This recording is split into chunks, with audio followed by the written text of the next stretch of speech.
Today I will explore trauma and happiness again with Crystle Lampitt, psychotherapist from Kansas, USA. Hello, Crystle, and very welcome to our Open to Happiness podcast. Hi, thank you for having me. I'm looking forward to this. You're very welcome. It's not a secret that I love to talk about trauma and happiness. I love to explore the link between these two. So I'm looking forward as well. I'm hoping that we're going to have an amazing time, although we talk about a topic that is a little bit unpleasant sometimes, and it can bring a lot of vulnerability in us, but we have to do it. It's part of the journey, isn't it? Absolutely. Yeah, I don't think you can talk about happiness without all the other stuff that comes along with trying to get there. And it's all relative, right? We don't really have happiness without sadness and without all the other stuff that isn't as pleasant, like you said. Very well said. So before we dive into quite serious stuff, why don't we just find some information about you? Who are you and how was your journey in life so far?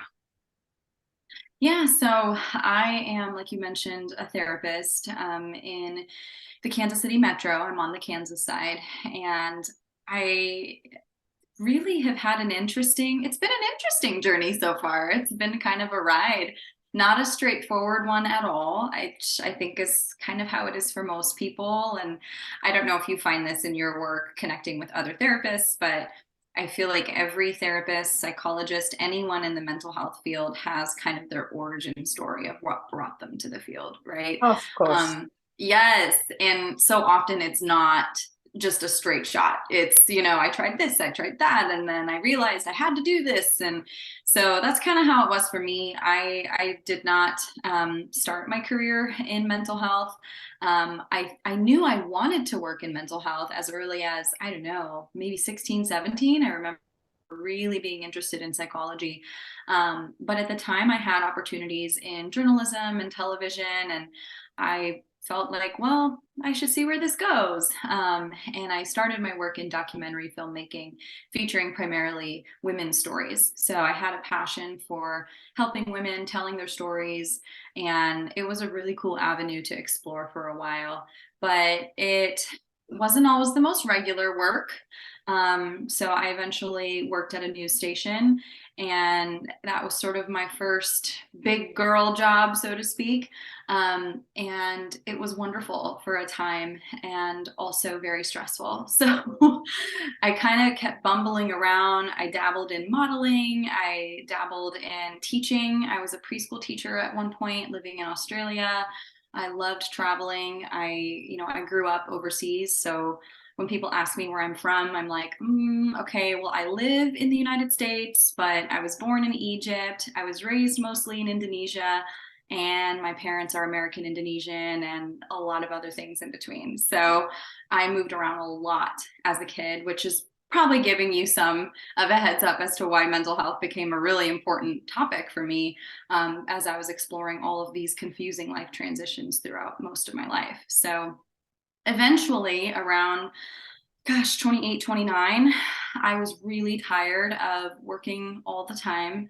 At the news station I was at, there was just a lot of hours, a lot of really high expectations, and I loved the work, but I was finding that it wasn't in alignment with the other pieces of my life. I was having a lot of health issues. I was stressed. I wasn't sleeping. And I kind of went through some of my own traumatic experiences during that time as well. So I finally decided I really need to dive in. So when I turned 30, I actually went back to school, went to grad school and studied clinical social work and got my degree. And basically fast forward a few years, and now here I am. I opened my own practice, and I see teen and adult clients, a lot of them dealing with trauma, but a little bit of everything. And now it's like, okay, I think this is it. We'll see. I could be somewhere else in 20 more years, but yeah, so now I'm here, and I teach and I speak, and I love sharing information where it feels like it's useful, and I love working with people. So I'm finally kind of settling into a place where I feel more aligned. So.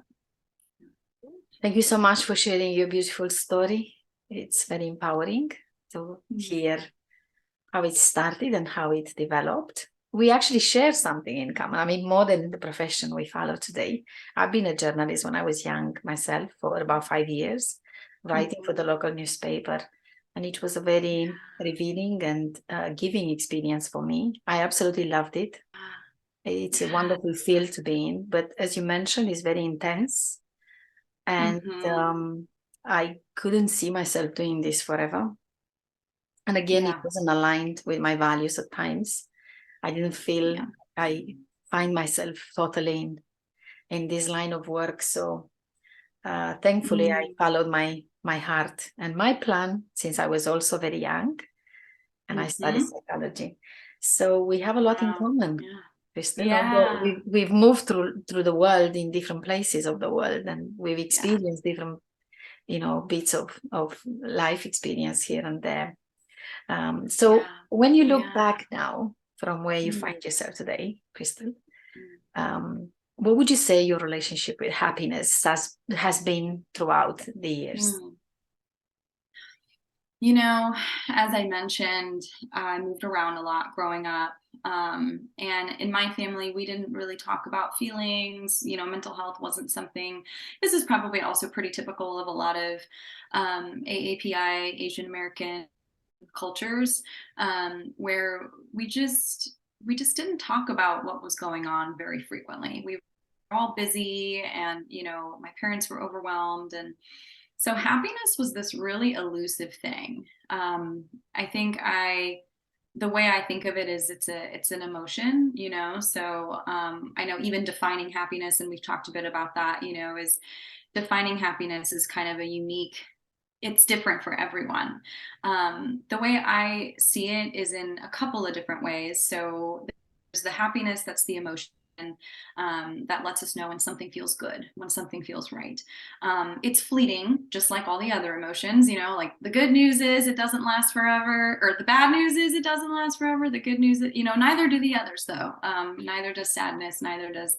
So I see it in those terms of, were there moments of happiness? Absolutely. I had a lot of wonderful childhood memories. I did get to see the world, which I wouldn't change at all.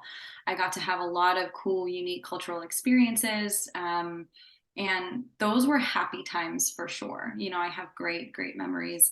And the other sort of way that I use happiness, at least in my practice, and kind of using a trauma informed lens, is there's a term called positive affect tolerance, which is a really clinical way to say how much capacity does somebody have to experience positive feelings or good pleasurable feelings. And what happens with trauma, as you know, is it kind of lowers that capacity, because let's say I have a lot of trauma, for example, if I start feeling what feels like a good emotion or what I think of as happiness, I don't always trust it, and I might even shy away from it, because typically with trauma, you've been hurt a lot, you've been betrayed a lot. And so when I think about happiness in the broader sense, that sense of contentment, that sense of positive affect tolerance, your capacity for feeling this, truly feeling it, I think that was less growing up. It always felt like something that I couldn't quite experience, I couldn't quite receive in an embodied way. It felt more like I can have little happy moments, but I'm going to go back this kind of yuck feeling, where a lot of the time growing up, I felt confused, I felt lost, I felt very lonely at times, excuse me. And, it got a little bit better as I got older. But it took a lot of work. It took a lot of my own personal work to start understanding why it was hard for me to feel happy and why it was hard for me to trust that feeling state. So it's better now. I have a great relationship with happiness now, but it took a lot of work to get here. It does take a lot of work, because this is not something that our parents teach us, isn't it? They don't talk to us about it. And then the school is not covering this topic either, like many other aspects of life that would be very useful for children to explore since they are very little, in a way of turning within and getting in touch with themselves, embodying life. So we Absolutely. probably part of the journey in life is to discover ourselves, all of this, as we move through the natural flow of life. As you mentioned, everything is changing. Our inner states naturally change and move on different Evolve. vibrations. Absolutely. As we permit ourselves to experience sadness and joy, the two poles of the human experience, if we want to think this way. Right. So, yeah, probably your experience is quite similar to mine, although I've been through some childhood trauma. With me, it's clear where I realized that I'm not happy, or I felt something is lacking, or there is no clear sense of safety that I'm experiencing and I could hold on to. Which is absolutely. And but safety is so essential, right? I mean, it's so, without that true embodied sense of safety and a sense of kind of trust, it's really hard to have true happiness and joy. Not to say that we can't, sort of rise above our circumstances, even when we are living through stressful times. But I do think, there's something to that sort of, I think of Maslow's hierarchy of needs, right? Like on the most basic level, if there's not a sense of safety, it's hard to truly feel a sense of happiness. And sometimes, I don't know if this makes sense for you, when I talk to clients about happiness as well, because I think that's what a lot of people come to therapy for, right? Is like, I want to be happy. I want to be better. And we start by defining what that is, because it's a really broad definition. Sometimes where I like to start actually is more about finding a sense of peace and looking for a sense of alignment. Because so often, like I said, happiness comes and goes. If you're, however, committing to, this is what protects my peace and this is what increases my sense of peace and alignment in life, happiness is probably going to follow more frequently. But it doesn't mean you're going to be happy all the time. And that's just not a realistic goal for probably anyone. So I hate to be the bearer of bad news sometimes, but it's like, absolutely, I'm not going to be happy all the time. But also, if you were happy all the time, I'd be a little worried. Like, for sure. I think this is one of the disillusions that clients have when they first step into the therapy space. When they find that this is actually quite normal, it's part of our human experience to oscillate in our internal being and experience a little bit of everything. And the peacefulness and the inner balance, the self-regulation, as we tend to call it, is so essential. And I think that's an important milestone for us all as human beings. We don't necessarily have to be clients in therapy or therapists. Everyone can learn to develop a sense of self-regulation, internal control over their life. And once you learn that way, once you learn how to get it, then it's in your power to replicate that, to move yourself back into that state of balance all the time. And I know it's not that simple as we present it here. It takes a bit of time, but it's very possible, isn't it? Yes. Yeah, it's completely possible. I think the way that neuroscience is starting to show us that the brain is neuroplastic and it changes throughout the lifetime. So it is never too late to try to find what it is that you're seeking and to feel differently, and to know that the brain you have today is not the brain you're going to have 5 years from now. And so if we know that the brain changes, we may as well guide it in the direction that we want it to go. And it, like you said, it's work, and it often takes a lot of practice. Sometimes it requires processing trauma. And it's totally possible. And I think that's so important for people to hear, especially when they're in that kind of yuck place of feeling depressed or sad or hopeless, to just be reminded of, it absolutely is possible. And we're probably going to start with baby steps. We're not shooting for like, I want to be the happiest person alive all the time. It's like, why don't we shoot with, what are you, start with what do you value, what feels aligned for you, what feels peaceful for you. And usually there are a few things, even in the worst of situations, we can usually find a few things, presently or in the past, that have brought us some sense of comfort or peace. And that's a great jumping off point, so we can kind of go from there. Absolutely. And it all goes back to the personal development, to the self-discovery, because very often what stays in the way of our happiness and inner joy is the fact that we don't really know ourselves, and because we don't know ourselves very well and we don't understand ourselves, we don't have clarity in life and we don't have a direction. So we're kind of, moving around, not knowing what's going on. And then naturally we don't have relational attunement, because if you don't know yourself and you don't have a good relationship with yourself, how on earth you're going to interact with the others, and how you're going to build mutually satisfying relationships with them.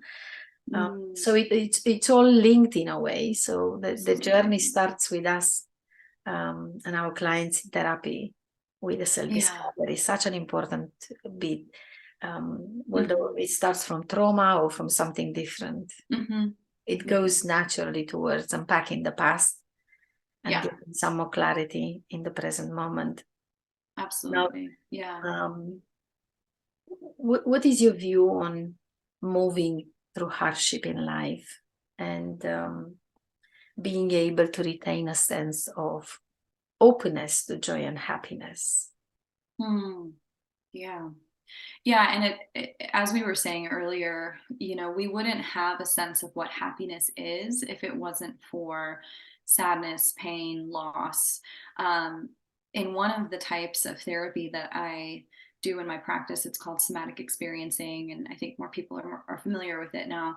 But somatic experiencing really looks at more of an embodied sense of whether it's happiness or regulation or agency or confidence, whatever your goal is for yourself, right? We want to have an embodied sense of it, not just I can say I'm confident or appear confident, or say I'm happy or act happy.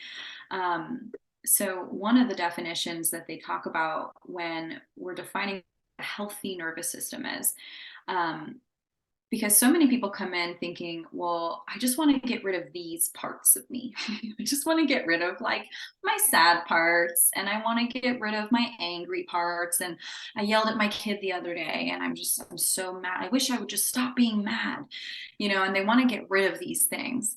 When in actuality, we need the full spectrum of emotions to be able to even understand what happiness is and what contentedness and what peace is. And so one of the somatic experiencing definitions of a healthy nervous system is it is a nervous system that can experience the full spectrum of emotions and feeling states at every different level. And not all at once. We're not designed to feel all the things all at once, but it is the nervous system capacity to experience all of it as a human. And that means it's going to be hardship, it's going to be pain, it's going to also be grief and sadness, which, as you said so beautifully earlier, is sometimes part of what we need to move through to be able to experience happiness and pleasure and joy. And so I wish we could get rid of this stuff, the yucky feelings, and just focus on the good feelings.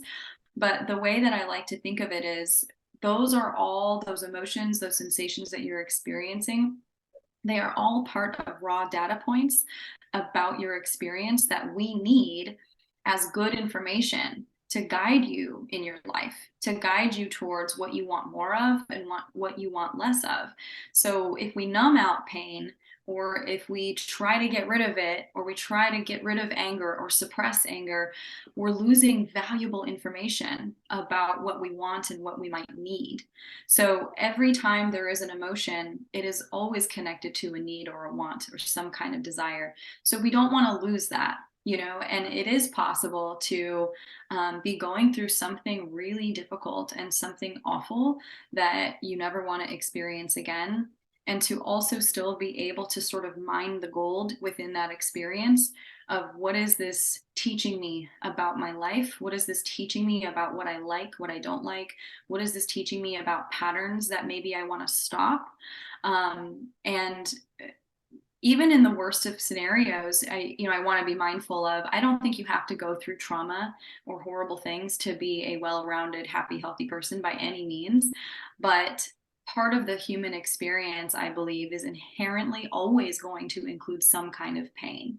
And so if we can find value, even the tiniest little shred of value in what that pain is teaching us or what it is showing us about our world, sometimes that's what we can walk away with. That keeps us just a little bit open to the fact that something better could be at the end of this. But sometimes it is kind of hanging in there until that day comes. You know, sometimes it truly is trying to trust that the sun is going to rise tomorrow. I'm going to get through this. I have survived 100% of my bad days so far. I have a pretty good track record. My brain's number one job is to keep me alive. And so far it has done that. And sometimes that's all we're hanging on to when we're really stuck in hardship, because it's true, you know, in a way. And sometimes I like to start with I'm really mindful of toxic positivity, and we got to start with where you're at. And if where you're at is my life is really hard right now, and I do believe that the sun will rise tomorrow, that's what we're working with. We're not going for, you know, I'm going to be great in a week and everything's going to be figured out and amazing and I just have faith, you know, because that's not where a lot of us are when we're really down in the dumps. And so I like to kind of meet people with, okay, where do you feel a sense of connection? And sometimes we're starting with, well, you know, I love my dog. Like I've been hurt a lot, I've been betrayed a lot, and I've gone through a lot of horrible things, but petting my dog offers me a sense of relief. And if I can just focus on that for the next few hours, I can get through today and I can get to tomorrow and tomorrow's hope for a possibly different outcome. And sometimes you need a lot of support to get there, you know, not to say that we should all just be able to do this in isolation. That's probably not actually accurate for most of us, is we do need support to get there as well. We do need support, Crystle, and I love the fact that you talk about the whole spectrum of human emotions. Because very often we get trapped in the negativity of some of our emotions, and we don't connect with the ambivalence of life. At the same time, when we experience hardship and adversity, there's so many other wonderful things unfolding in front of us, and we fail to observe them. We fail to connect with them just because the negativity is so, you know, present. And also you talk about support. I completely agree with you. I mean, many of us engage in this self-discovery journey and do a lot of work on their own, but where we can actually make massive progress if we have a little bit of guidance. I would completely agree with this. So now, shall we gradually move the conversation in the area of trauma? What is your, perspective on trauma, and how do you really work with trauma? Yeah. So, and trauma is such a, again, talking about definitions, it gets used in a lot of different ways. The way that I use it in my practice is informed by some of my favorite trauma researchers in the field, like Bessel van der Kolk, Peter Levine, Lawrence Heller. And I really think of trauma as anything that is too much, too fast, too soon, or not enough, that it overwhelms our brain's coping capacities. So sometimes when people come to therapy and they're like, I don't really have any trauma, you know, I think what most people automatically assume is that we're talking about the shock traumas, like the big T traumas, you know, getting in a car accident, going to war, and those sorts of things, because those are the types of trauma that we're most familiar with. What we fail to sometimes acknowledge as trauma are the little T traumas, or the things that are chronic and prolonged.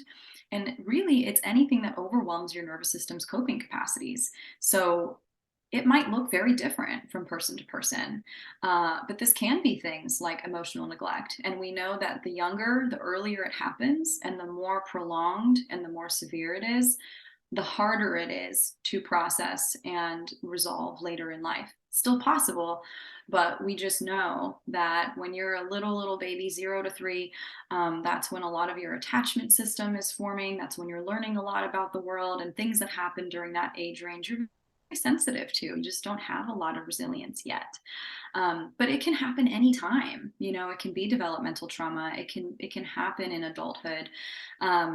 And the way that I like to work with it is through that sort of embodied nervous system lens, because a lot of people think that when they have trauma, that it means that there's something wrong with them.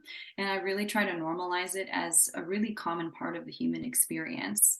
And what we're actually trying to do is to support someone in processing what happened to them, acknowledging it, helping their body to feel safe again, which is, again, really, really hard. When I talked about positive affect tolerance earlier, what happens with trauma is our system gets so used to anticipating the worst because the worst has happened.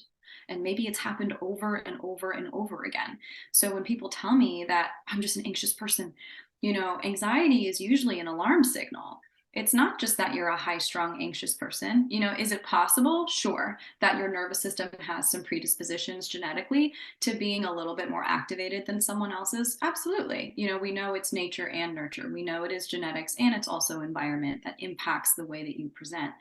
And I don't buy that we wake up one day and I'm just going to be unhappy today. I'm just going to be depressed, or I'm just going to be anxious all the time. I don't believe that that's how we work. I believe that we, through conditioning, through experiences, through cultural messages, through societal systemic issues, our brain learns certain patterns. And the brain doesn't really place a value judgment over certain patterns versus other patterns, right? The brain's job is to keep you alive and to kind of help you avoid pain. So it doesn't really care whether you choose to exercise every day or drink a handle of vodka every day. It doesn't place a value judgment on either one. It's going to go with, which one helps me feel safer, which one feels accessible, which one supports my survival in a way, whether it makes total sense or not. So I think when we start to understand what some might call our negative patterns or our troubling patterns as adaptive survival strategies, they lose a lot of their power. It becomes less of I'm a bad person for doing XYZ in response to my trauma or in response to these stressful experiences.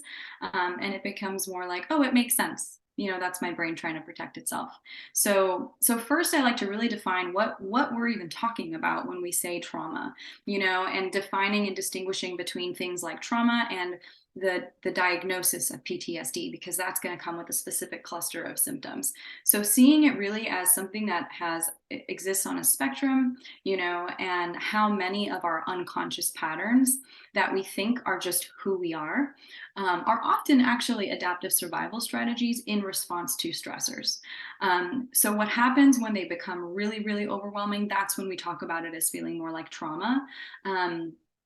And often it requires us to kind of go through, look at it, process what's happening. I really like somatic experiencing for this. I also do EMDR. And one of my favorite methods is called NARM. It's the Neuroaffective Relational Model. And it combines some of these sort of somatic methods along with attachment and neuroscience. So we really look at I believe, kind of the full human experience of how did all of these things, your environment, your attachment, your connection or lack of connection with other people, your body experiences, how does all of that impact the way that you exist in the world? And the nice thing about having exposure and using a lot of different methods is, depending on where someone's at in their journey, they need different things. And sometimes we do need to talk through it and tell the story. Often I find that people need to be heard. So I don't disagree or devalue any cognitive therapies as well, because I do believe for many of us, when we've had trauma, we have felt really isolated and alone. And so being able to tell our story and have it witnessed compassionately can be a really, really big part of the process, and not the only part of the process. So, as you said earlier, it's being able to process what's happened while also noticing all of the beauty and all of the resources and all of the wonderful that still exists. So in somatic experiencing, we call it your trauma vortex. It's kind of like this downward spiral. And then we call the flip side to that your counter vortex, which is also a spiral, but they're in different colors. So red is the trauma vortex and blue is the counter vortex. And the counter vortex, it's not good, bad, negative, positive, trying to be careful about placing value on one or the other. But the trauma vortex, the traumatic things that have happened, the stories, the events, have already usually gotten a lot of airtime by the time someone is coming to therapy, right? Sometimes they've talked to other people about it. More often than not, it's just kind of lived in their head. And, we've been ruminating about it a lot because that's what happens, right? Our brain gets primed to anticipate, ooh, is that going to happen again? And so we ruminate, we have a tendency, we have a safety bias, right? Like we call it a negativity bias sometimes, but really it's a safety bias. It's our brain saying, ever since that bad thing happened, I need to anticipate that it might happen again. So I'm going to keep thinking about it. And it is very apparent. It is there at the forefront of your mind often, and even in your body, in these body sensations and the way that you feel.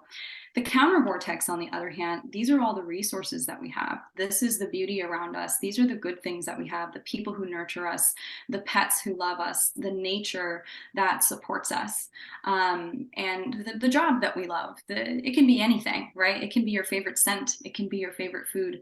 And so what happens with trauma is often the counter vortex is I don't want to say it's non-existent because it's there, but like you mentioned, we just don't see it because we're so burdened and the trauma is so heavy to carry that we can't see it. So we want to help people be able to process what has happened in a slow, titrated, safe, contained way. And we also want to build up their resources. We want to support people in being able to attune to what feels good in their lives. And is it okay to feel good a little bit at a time without blowing them outside of their window of tolerance? Because we're also not trying to, push people too far too fast and risk re-traumatizing them. But the beauty of this work is that you'll start to notice a lot more what is available to support you. And I think for my own personal journey, that became very apparent the more I started to do my own trauma work, was I started realizing like, wow, there is so much here that is available to me. I just didn't see it before. I didn't feel safe enough to see it, or I didn't trust it, so I needed to take time to really be able to tune into that and learn how to embody it. And it's just, it makes it so much less heavy and scary and isolating when you do go through another thing, because part of life is you're going to go through things. You're going to go through things that are unpleasant. The more you build this foundation of how supported and resourced you are, when things do come your way, they don't always knock you over completely, and you can come back a little bit faster. So sometimes I see that as a sign of progress as well, right? Not just that we don't eliminate all these symptoms like ta-da, but hopefully reduce the symptoms. Maybe it's flashbacks, maybe it's lack of trust in others, maybe it's patterns that are compulsive and not helpful. We reduce the severity and the frequency, and we also build up the resourcing channel. So when something does happen, we know exactly what to do with it. We know how to support ourselves. We know who to reach out to. And we just have all these tools. So it doesn't feel so scary and lonely and overwhelming the way that trauma does often. Mm-hmm. Indeed. It's so wonderful to hear you also work in a holistic way, and you involve different types of interventions in your work according to what's necessary and what you feel it might be helpful, because we are all different and what we experience is naturally different. It's so subjective.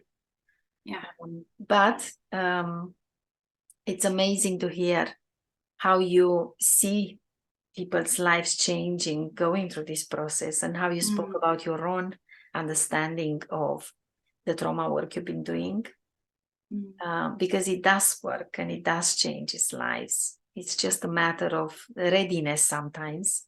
It's for us to get ready to go deeper within ourselves, because it can be quite frightening sometimes to explore the past, to explore the hurt and get to the bottom of the pain.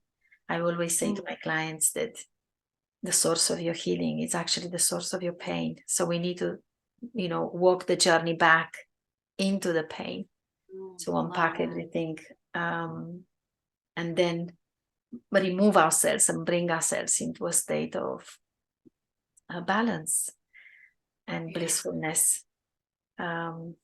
Because the post-traumatic growth that you spoke about so beautifully is real, isn't it? It's real for all of us. Absolutely.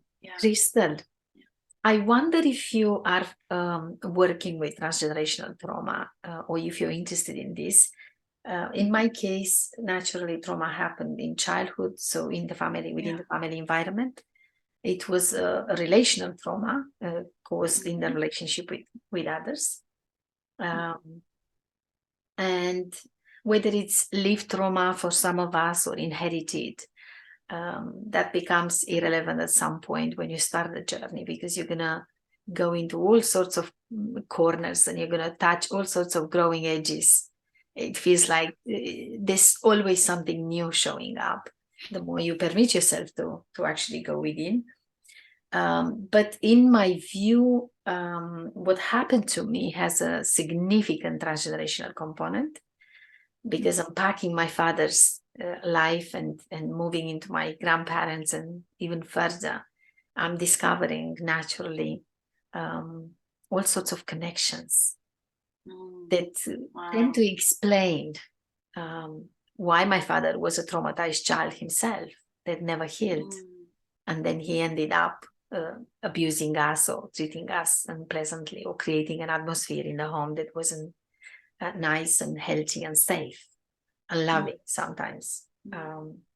So what is, for me, it's very interesting. I'm researching this, I'm writing a book. I'm very passionate about the topic. What is your view on transgenerational trauma? And if you can say a few words about working with this, if you've experienced that in your work. And thank you for sharing some of your own experience. I definitely am with you on the existence of it. The fact that it very much is something that gets passed down across generations until somebody decides to be the cycle breaker. And so often I find other people in the helping profession are the ones doing that in their family. They're the one deciding enough. Just because I have come from a traumatized background or from a traumatized parent, it's essentially saying it stops here. I'm going to do everything in my power to stop this cycle of abuse or violence or neglect or suppression. I do work with it quite a lot. And I really believe that most of us are carrying some amount of intergenerational or transgenerational trauma. I mean, how can you not, And while the mechanisms are still kind of being studied, and there's this wonderful field of epigenetics that Gabor Mate and Mark Wolin are, really helping to bring to the forefront with their books and their teachings. Even if we don't fully understand the exact mechanism, it just seems to be, the proof is in the pudding. It's there, right? And we see how many people have you heard say, oh my God, I did exactly what my dad just did, and I don't want to be like him. Or I just said what my mom always said to me. I said I would never turn into my mom, and here I am.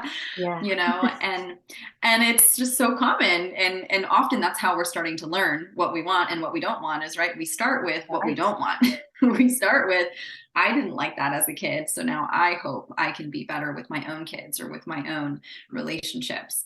But even on a systemic and a societal level, Gabor Mate has some really interesting insight into Holocaust survivors, and how some of his research and some of what he talks about is how the children of Holocaust survivors or the grandchildren of Holocaust survivors, although they did not experience the Holocaust directly themselves, carry so many of the same symptoms and so many of the same stress responses physiologically and behaviorally as well, and emotionally.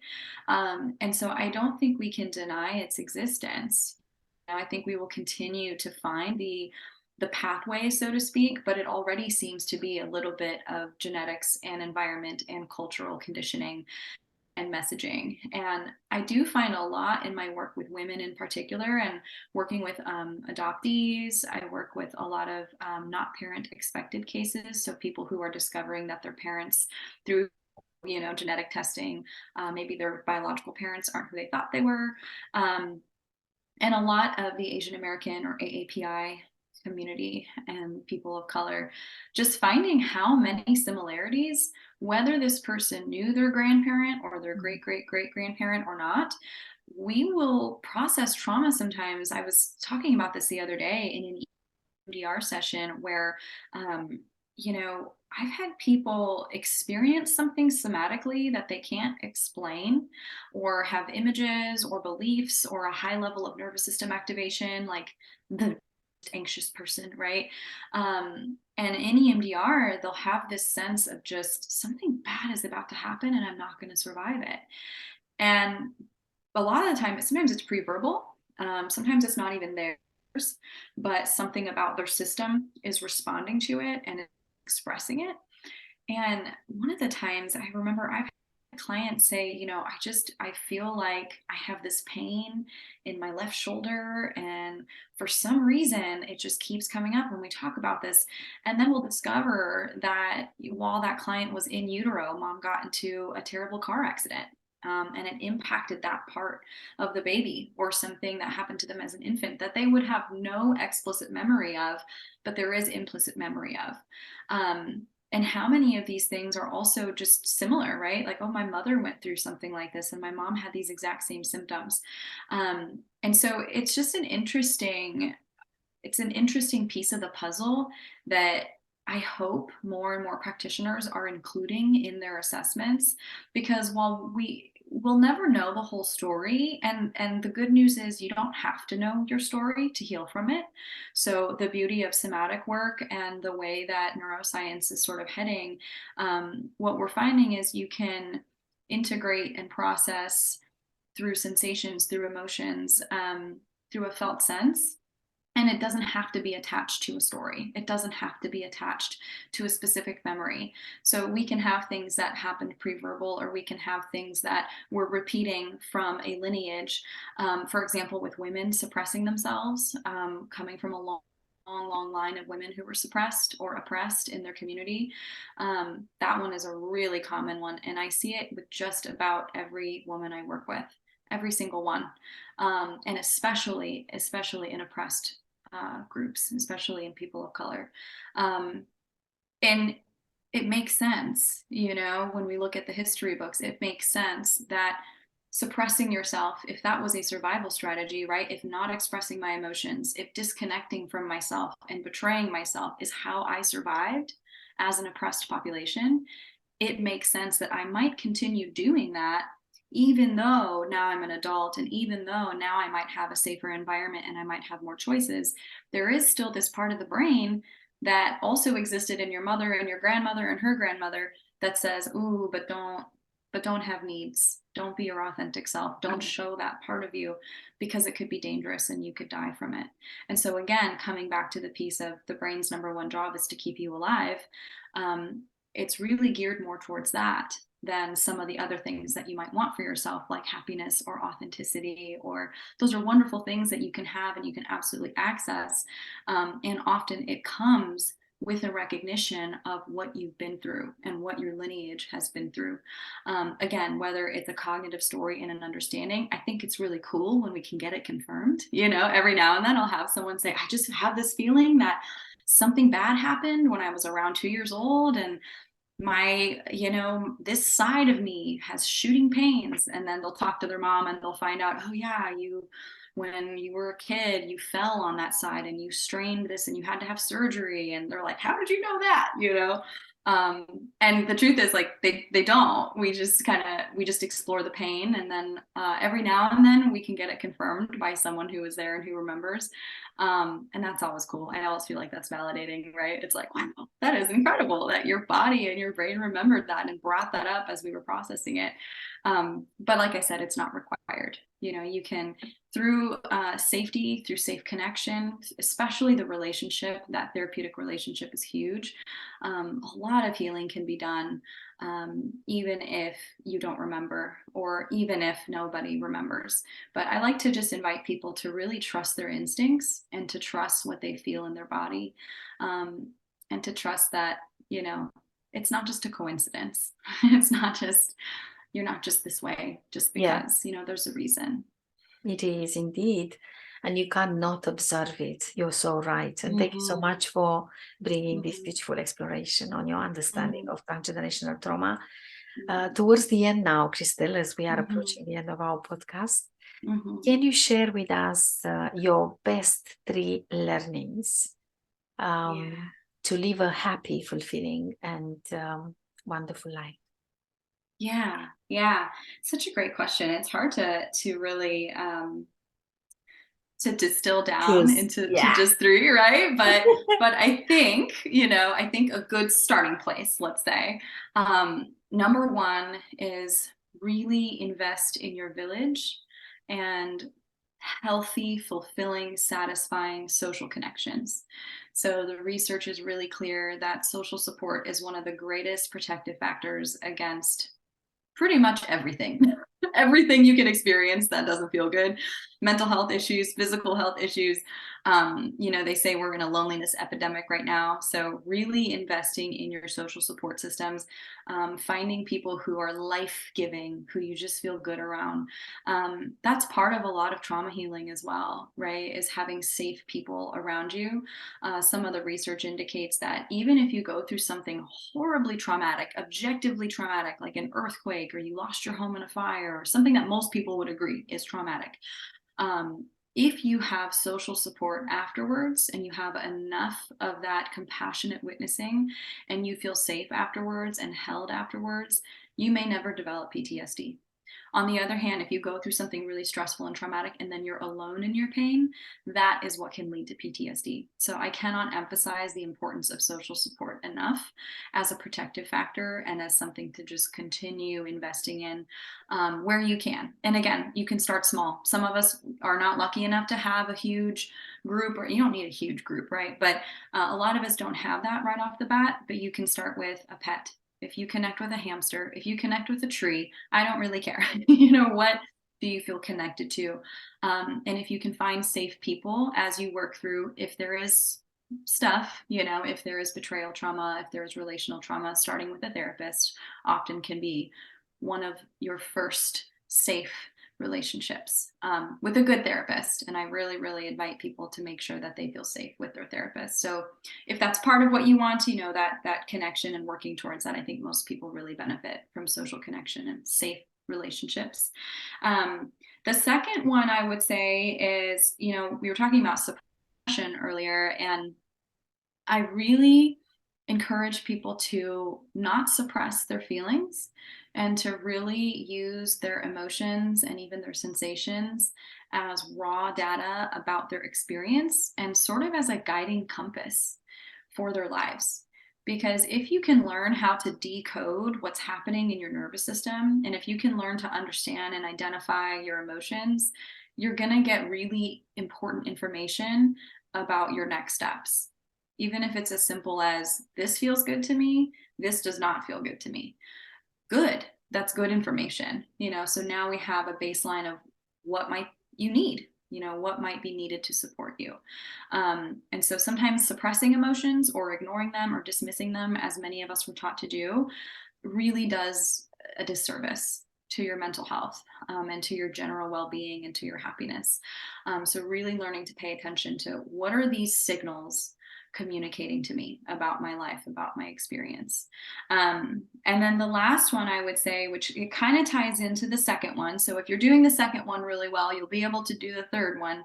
I want to say, find what lights you up.